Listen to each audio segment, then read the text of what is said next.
Hello दोस्तों, स्वागत है आपका स्टडी आईक्यू में। और मैं अभिनव राज आपके लिए लेकर आ गया हूं बिहार करेंट्स अफेयर फॉर अगस्त 2021। तो जो भी इम्पोर्टेंट घटनाएं हैं जो कि आपके आने वाले एग्जाम्स में पोटेंशियल क्वेश्चन बन सकते हैं, आपके जो भी बिहार से इत्तेफाक रखने वाले एग्जाम्स हैं जैसे कि बिहार एसएससी, बिहार दारोगा, सचिवालय सहायक या फिर बिहार पब्लिक सर्विस कमीशन, ये क्वेश्चंस हर जगह उतने ही प्रासंगिक हैं और इनको हम एमसीक्यू फॉर्मेट में डिटेल्ड वे में समझने वाले हैं। तो चलिए स्टार्ट करें, लेकिन उससे पहले मैं आपको ले चलता हूं स्टडी आईक्यू के वेबसाइट पर। और यहाँ आप देख सकते हैं कि स्मार्ट कोर्सेज हैं, डेडिकेटेड स्मार्ट कोर्सेज हैं बिहार पब्लिक सर्विस कमीशन के लिए, और इसी तरीके से बिहार जीके के लिए ये स्मार्ट कोर्स है। और इस कोर्स को बनाने में मेरा भी कंट्रीब्यूशन है।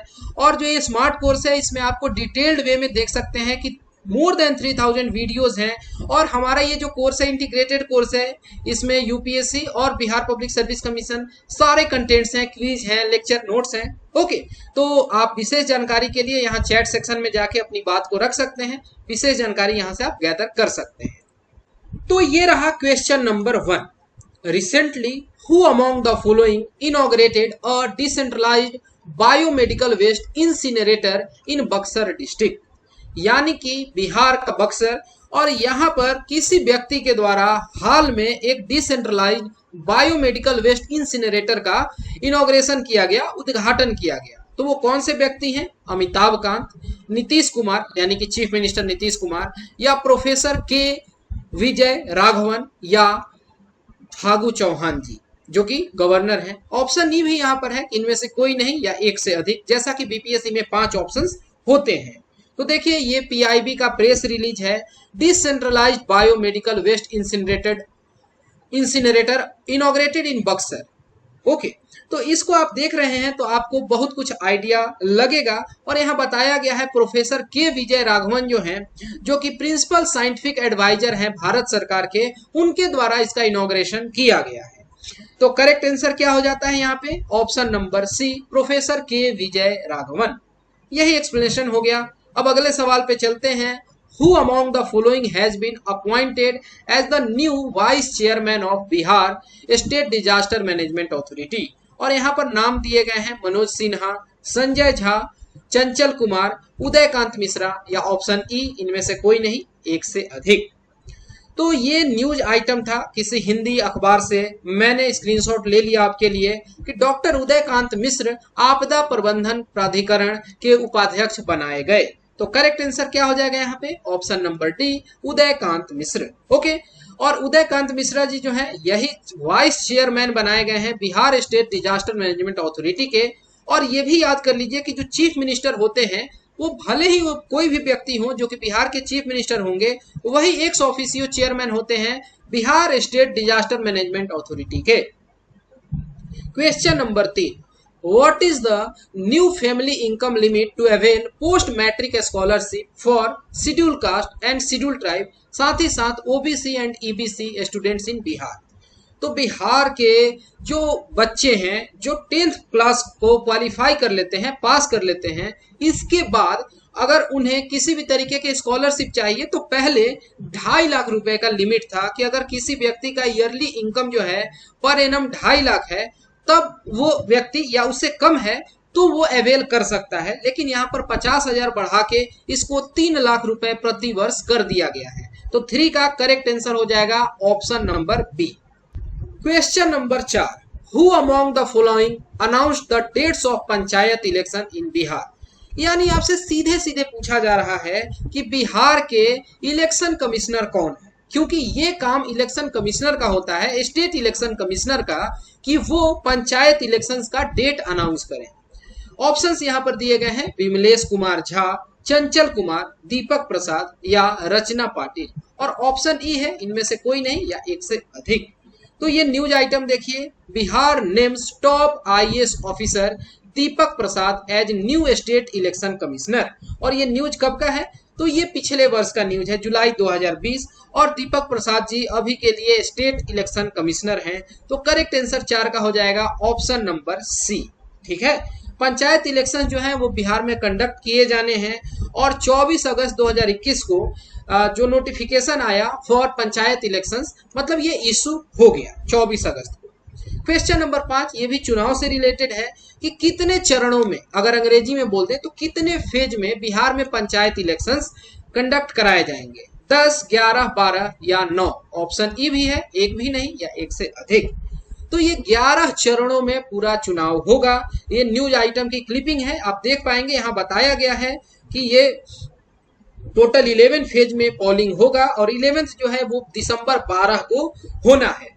चलिए दिसंबर 12 की बात आई है तो मैं एक और बात बता दूं आपको कि बीपीएससी के द्वारा अनाउंस किया गया है कि 67th बीपीएससी का जो एग्जाम होगा प्रीलिम्स, वो भी डेट यही दिया गया है 12th ऑफ दिसंबर। लेकिन क्या पता डेट में कुछ ऑल्ट्रेशंस हो सकते हैं पंचायती इलेक्शंस को लेके, बट मैं ऐसा आधिकारिक रूप से नहीं कह रहा हूं कि इसमें चेंजेज होने ही है, आधिकारिक तौर पे मैं नहीं कह रहा हूं, बस मुझे ऐसा लगता है, मैंने आपको ये बात बता दी। Question number 6, for which of the following post the panchayat election 2021 will be held through EVM? Gram panchayat mukhiya, gram panchayat सदस्य यानी मेंबर्स, सरपंच या जिला परिषद के मेंबर्स। ऑप्शन ई है, इनमें से कोई नहीं या एक से अधिक। तो चलिए न्यूज आइटम पर चल जाते हैं। 17 जनवरी 2021 का न्यूज है कि multi post EVMs to be used in Bihar panchayat polls for the first time. इससे पता चल रहा है कि बिहार जो है पहली बार ईवीएम का यूज कर रहा है पंचायत चुनाव में, और इससे पहले कई राज्य जैसे कि राजस्थान, मध्य प्रदेश, केरला, ये सब यूज कर चुके हैं इलेक्ट्रॉनिक वोटिंग मशीन को पंचायत चुनाव में। यहाँ पर लिखा हुआ है मल्टी पोस्ट, ठीक है, यानी कि करेक्ट आंसर तो ऑप्शन ही हो जाना है, लेकिन किस किस पोस्ट के लिए वो भी देख लीजिए। तो ग्राम पंचायत मेंबर्स, ग्राम पंचायत मुखिया, पंचायत समिति के मेंबर और जिला परिषद के मेंबर्स के जो चुनाव होने हैं वो इलेक्ट्रॉनिक वोटिंग मशीन से होंगे। लेकिन जो इलेक्शन होगा पंच का और सरपंच का, ये बैलेट पेपर यानी कि वही ट्रेडिशनल मेथड से होगा। Question number 7, what is the score of Bihar in the index of quality of life for elderly? यानी बुजुर्ग लोगों के जीवन का जो क्वालिटी है, क्वालिटी ऑफ लाइफ, जीवन स्तर जो है, उसमें बिहार का रैंक क्या रहा और कितना स्कोर दिया गया, ये पूछा गया है। यहाँ पे 4-5 डेटा दिए गए हैं। तो ये देखिए पीआईबी का समरी, यहाँ पे quality of life for elderly index assessed well being of India ageing population, और इसी का जो आगे का पार्ट था उसमें बिहार का जिक्र है और बताया गया है कि बिहार का टोटल जो ओवरऑल स्कोर रहा वो रहा 51.82 पॉइंट्स और ओवरऑल रैंकिंग रही 3। तो अब चलते हैं यहाँ पे और देख लेते हैं, तो हमें पता चल जाता है कि करेक्ट आंसर होगा ऑप्शन नंबर ए 51.82 पॉइंट्स। ठीक है, सही जवाब ऑप्शन नंबर ए। ये इंडेक्स किसके द्वारा रिलीज किया गया? तो chairman of economic advisor council of प्रधानमंत्री विवेक देबरॉय जी के द्वारा। Question number 8, Which organization now looks after the implementation of mid-day meal scheme in Bihar? Akshay Patra foundation, UNICEF, NITI Aayog, ग्राम सभा या इनमें से कोई नहीं या एक से अधिक? तो देखिए पहले ये जो काम है ये टीचर्स का था, लेकिन इससे जो टीचिंग है वो प्रभावित हो रही थी, और इसी को देखते हुए ये एक बड़ी खबर निकल के आती है कि बिहार के शिक्षकों के लिए बड़ी खबर, मिड डे मील से मुक्ति दिलाएगा अक्षय पात्र। यानी ये जो नॉन गवर्नमेंट ऑर्गेनाइजेशन अक्षय पात्र है, काफी ये कमेंडेबल जॉब करते हैं, और ये लोग ही अब बिहार में टेक ओवर कर लिए मिड डे मील स्कीम को। तो 8 का सही जवाब हो जाएगा ऑप्शन नंबर ए अक्षय पात्र फाउंडेशन। और ये टोटल 72,000 एलिमेंट्री स्कूल्स को यहाँ एड्रेस करेंगे, उनकी रिस्पॉन्सिबिलिटी अब आ गई अक्षय पात्रा के पास। क्वेश्चन नंबर 9, दीदी की रसोई, ये जो स्कीम है बिहार में किस जगह से लॉन्च किया गया? पटना, गया, औरंगाबाद, आरा या इनमें से कोई नहीं या एक से अधिक? ये न्यूज आइटम है कि दीदी की रसोई योजना की शुरुआत आज से, यानी ये 1 महीने पहले का खबर है, करीब अगस्त का ही है। मरीजों को मिलेगा मुफ्त पौष्टिक भोजन, परिजन भी न्यूनतम दर पर इडली डोसा का चखेंगे स्वाद, ऐसा पेपर में लिखा हुआ है। और 38 जिलों में मिलेगी सुविधा, यानी कि सारे के सारे जो जिले हैं वहां पर। और ये आप जब पढ़ते हैं तो आपको पता चलेगा कि ये जो शुरुआत किया गया औरंगाबाद सदर अस्पताल से किया गया। ठीक है, सीएम नीतीश कुमार के द्वारा वर्चुअल माध्यम से इसका आयोजन किया गया था, लॉन्चिंग का। तो अब तो आप बता पाएंगे ना, सही जवाब होगा 9 का option number C, Aurangabad. Okay, question number 10, McDonald गोलंबर पार्क ये भी बिहार में किस शहर में खोला गया? सही जवाब है ऑप्शन नंबर बी, पटना। इसमें बहुत ज्यादा कुछ डिटेल्ड है नहीं, लेकिन ठीक है, जो मैकडोनल्ड गोलंबर पार्क है ये किसके द्वारा इनॉग्रेट किया गया? तो इन्वायरमेंट मिनिस्टर जो है बिहार के, नीरज कुमार सिंह जी के द्वारा। क्वेश्चन नंबर 11, किस सिटी में, मतलब बिहार के किस शहर में बापू टावर कंस्ट्रक्ट किया जा रहा है? हाजीपुर, पटना, बिहार शरीफ, मोतिहारी या इनमें से कोई नहीं, एक से अधिक। ये न्यूज आइटम था कि पटना की शान बनेगा बापू टावर, इसी साल पूरा होगा निर्माण, मोइनुल हक स्टेडियम के पास बनेगी साइंस सिटी। तो यहाँ पता चलता है कि ये पटना की बात हो रही है, पटना में बापू टावर बनेगा। ओके, और ये 6 स्टोरी यानी कि 6 तल्ला बिल्डिंग बनेगा पटना में, जो प्रिजर्व करेगा और टीच करेगा जो महात्मा गांधी के आइडियाज हैं। क्वेश्चन नंबर 12, हाल ही में सेंट्रल गवर्नमेंट ने रिलीज किया नेशनल मोनेटाइजेशन पाइपलाइन। इसको लेकर कई तरीके की बातें हुई और इस स्कीम के तहत बात की गई कि जो एयरपोर्ट है बिहार का, उसको लीज पे दिया जाएगा प्राइवेट सेक्टर को 2023 तक। तो किस एयरपोर्ट की बात की गई? Darbhanga, Bodhgaya, Jayaprakash Narayan port airport Patna, Purnia airport या इनमें से कोई नहीं या एक से अधिक। तो ये देखिए, इसका सही जवाब है option number C, Jayaprakash Narayan airport Patna जो है इसी को प्राइवेट सेक्टर को दिया जाएगा लीज पर 2023 तक। Question number 13, to promote the vegetables of Bihar, Tarkari express is launched from which place in Patna? Which place in Bihar? Patna, Gaya, Bhagalpur, Darbhanga, option E है इनमें से कोई नहीं या एक से अधिक। तो देखिए यहाँ पर लोकल डायलेक्ट्स में सब्जी को कई बार तरकारी बोला जाता है। तरकारी जो है ये 2 वर्ड से मिलके बना है। तर मतलब होता है पानी, जिसमें कहते हैं ना ग्रेवी जिसको कहते हैं, और दूसरा है करी, जैसे एग करी होता है, तो करी, तर और करी मिलके बना है तरकारी। सब्जी को, रसदार सब्जी को बिहार में बोलचाल की भाषा में तरकारी बोला जाता है। और ये तरकारी एक्सप्रेस जो है कहाँ लॉन्च किया जा रहा है? तो इसका सही जवाब है ऑप्शन नंबर ए, पटना में। देखिए ये न्यूज आइटम कि पटना में शुरू हुआ बिहार का पहला तरकारी एक्सप्रेस, घर तक पहुंचेगी सस्ती हरी सब्जी।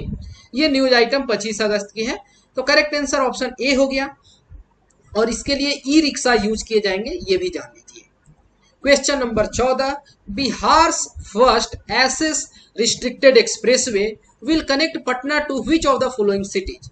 तो एसेस रिस्ट्रिक्टेड एक्सप्रेसवे पटना को किस शहर से जोड़ेगा? गुवाहाटी, कलकत्ता, दिल्ली, लखनऊ या इनमें से कोई नहीं या एक से अधिक। तो सही जवाब है इसका ऑप्शन नंबर बी, कलकत्ता।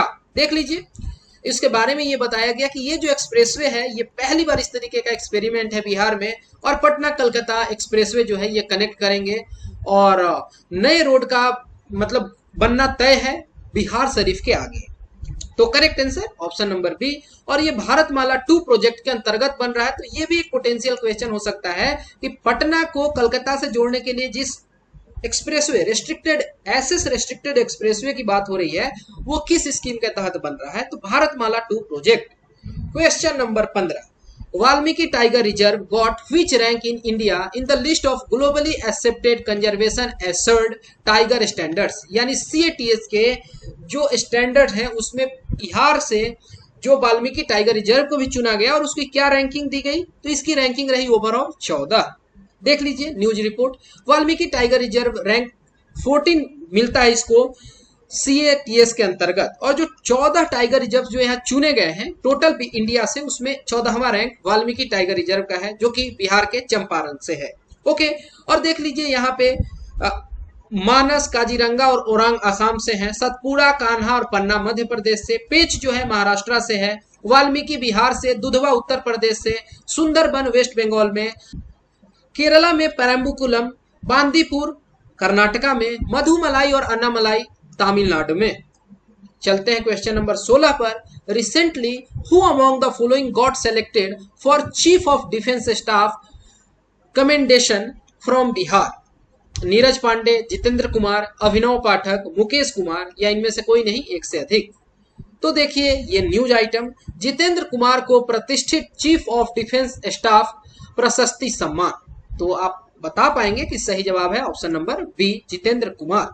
ठीक, अब चलते हैं हम आगे क्वेश्चन नंबर 17 पर। एक मूवी के बारे में पूछा जा रहा है कि उस मूवी का नाम क्या है। वो बिहार से इत्तेफाक रखता है सिनेमा, जिसको सेलेक्ट किया गया है विज्ञान प्रसार के द्वारा in independence film festival from Bihar. Bhabha, Raman, Prithvi, Kalam या इनमें से कोई नहीं। सही जवाब है ऑप्शन नंबर बी, रमन। ठीक है, चलते हैं अगले सवाल क्वेश्चन नंबर 18 पर। ये जो बुक है फायर मेलोडी, इसके रचयिता कौन है? सुजीत वर्मा, नवनीत पांडे, अभिनव पाठक, रमित वर्मा या इनमें से कोई नहीं या एक से अधिक। तो ये देखिए कवर पोस्टर, कवर पेज देखिए, बताया गया है कि ये सुजीत वर्मा जी की रचना है द फायर मेलोडी। तो सही जवाब option number A. Question number 19 कि हाल ही में अनाउंस किया गया कि ये जो दुर्गावती डैम है इसको डेवलप किया जाएगा इको टूरिज्म स्पॉट के रूप में। तो ये बिहार में कहाँ लोकेटेड है? जमुई, कैमूर, रोहतास या अरवल में? ऑप्शन ई भी है, इनमें से कोई नहीं या एक से अधिक। तो ये लोकेटेड है कैमूर में और आजकल काफी ज्यादा इसकी पॉपुलैरिटी है और वर्थ जगह है, बिल्कुल जाके घूमने लायक है। और इसको अच्छी बात है कि गवर्नमेंट प्रमोट कर रही है। दुर्गावती डैम जो है दुर्गावती नदी पर है और दुर्गावती नदी जो है ये करमनासा नदी की सहायक नदी है और उसी पर ये डैम है। तो कह लेते हैं मोटे तौर पर कि करमनासा नदी पर है कैमूर डिस्ट्रिक्ट में और इसी को डेवलप किया जाएगा इको टूरिज्म स्पॉट के रूप में।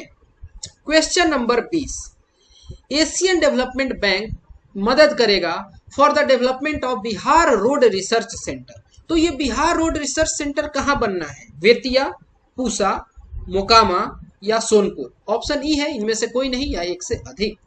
तो ये न्यूज आइटम था कि road research institute to be set up in Bihar on the pattern of central road research institute. News को पढ़ने से पता चलता है कि ये मोकामा में बनना है और इसमें मदद करेगा एशियन डेवलपमेंट बैंक। तो सही जवाब आपको मिल जाता है ऑप्शन नंबर सी, मोकामा। यही इसका करेक्ट आंसर है। और इस तरीके से जो 20 मोस्ट इंपॉर्टेंट एमसीक्यू थे अगस्त महीने के लिए, जो आपके आने वाले एग्जाम्स में काफी मददगार साबित होने हैं, इनको हमने डिटेल में डिस्कस किया। मैं उम्मीद करता हूं कि इस स्पेसिफिक वीडियो में अब आपको कोई कंफ्यूजन नहीं होगा, लेकिन फिर भी अगर आपके मन में कोई दुविधा है, कोई संकोच है, तो आप बेहिचक इन नंबर्स को कांटेक्ट कर सकते हैं। फिलहाल इस वीडियो में इतना ही। Thanks for watching and have a great day.